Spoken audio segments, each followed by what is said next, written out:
Coming up next on This Week in Torrance, a recent incident with food trucks has some residents questioning their safety. We'll bring you the details. Then Torrance Memorial Medical Center celebrates the holidays with a huge donation. Plus, ExxonMobil gives some educators an early Christmas gift. And holiday wishes may come true thanks to locals and some paper angels. These stories and much more are just seconds away. Your local news starts right now.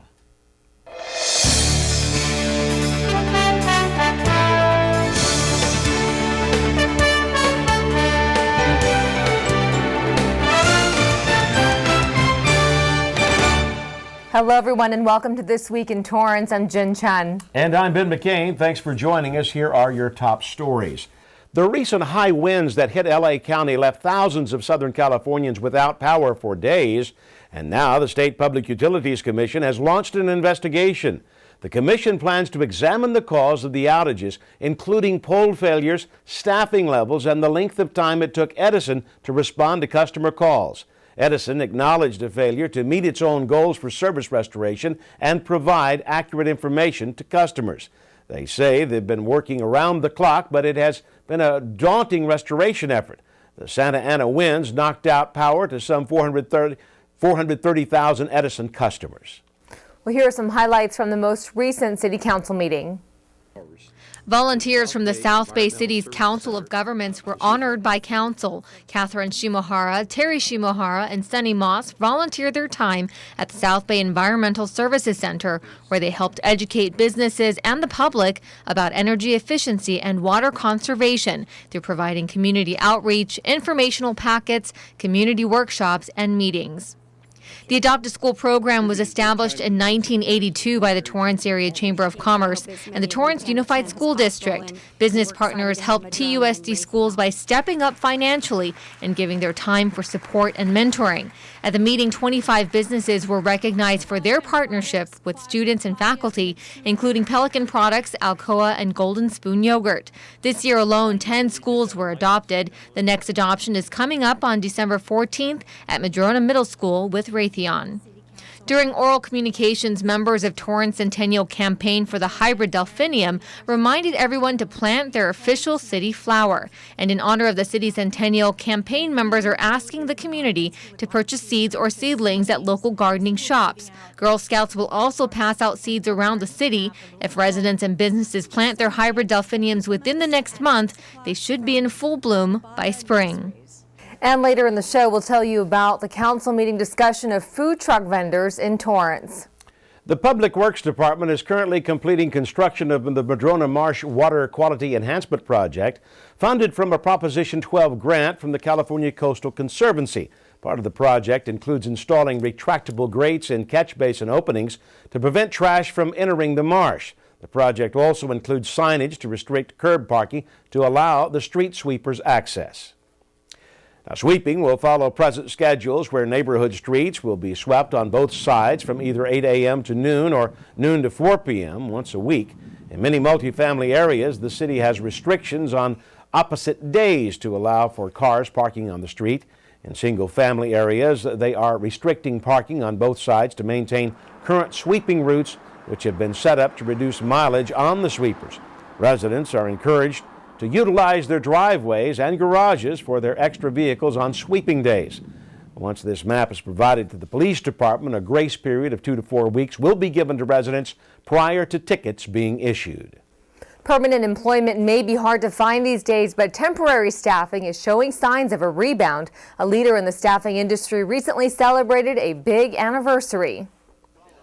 After more than 50 years in Torrance, Kelly Services held a ribbon-cutting ceremony. A leader in temporary to hire, and direct-to-hire staffing. The company was founded in Michigan in 1946. Today, they are in 39 countries with more than 2,400 branch offices, and 1,500 of those offices are in the U.S. Here in Torrance, Kelly Services works with more than 200 employees per month. And some famous former Kelly temp staff members are Kathy Griffin, Joan Rivers, and Gene Simmons from KISS. Well, the Torrance Memorial Medical Center's annual holiday festival is 6 days of decorated trees, live entertainment, and visits with Santa. And this year, the festival has a lot to celebrate. Reporter Alexa Sita explains. These trees are decorated by a multitude of designers, all with their intricate imagination. Everyone is unique. All of this profits the hospital 100%. The display and sale of the trees, along with free community events and a holiday gala, were all part of Torrance Memorial Medical Center's annual holiday festival. And far past its humble beginnings, the festival doesn't show any signs of slowing down. Well, this event was started by some visionary women about 28 years ago, and it started in the hospital basement, moved out here to the parking lot of the hospital for the second year. It's between 10 and 15,000 people come, everything from newborns to, we have Senior Day on Thursday, to where we even have the assisted living facilities in our neighborhood that come and visit. So it's open to the community. It takes a community to build this tower that we're working on. Torrance Memorial is in the midst of constructing a 7-story patient tower expected to be open in 2015. And this new state-of-the-art facility won't come cheap. The project will cost an estimated $450 million. One donor gave $11.5 million. We were so grateful to Priscilla and Donald Hunt for setting the stage for a record-breaking evening. But the medical center's getting closer every day. The hospital's auxiliary volunteer group is also contributing $1 million. And longtime hospital supporters Melanie and Richard Lundquist have contributed another $1 million. So with this latest gift of $13.5 million, Torrance Memorial is now more than halfway towards a goal of raising $200 million to help pay for the tower and other projects. For Torrance CitiCABLE, I'm Alexis Sita. Thank you, Alexa. Donald and Priscilla Hunt run a real estate company called Hunt Enterprises, Inc. And just what will these donors get for making such a large donation? 2 centers in the new tower will bear their name, the Donald and Priscilla Hunt Cancer Institute and the Donald and Priscilla Hunt Nuclear Medicine Center.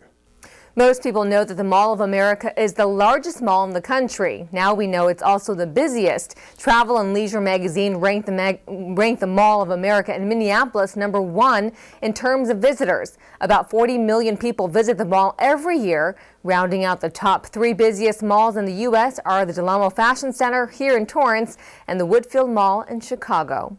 Up next, food trucks may be popular, but are they all safe? We'll give you the details. Plus, some TUSD teachers will now have the money to explore creative teaching ideas.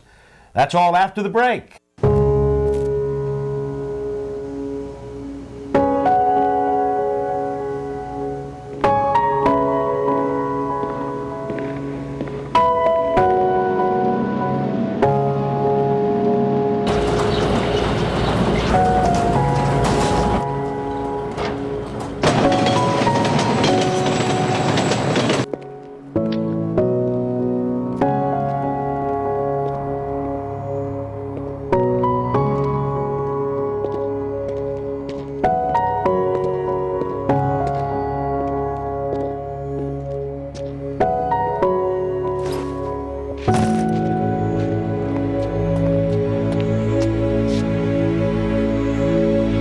Welcome home, man.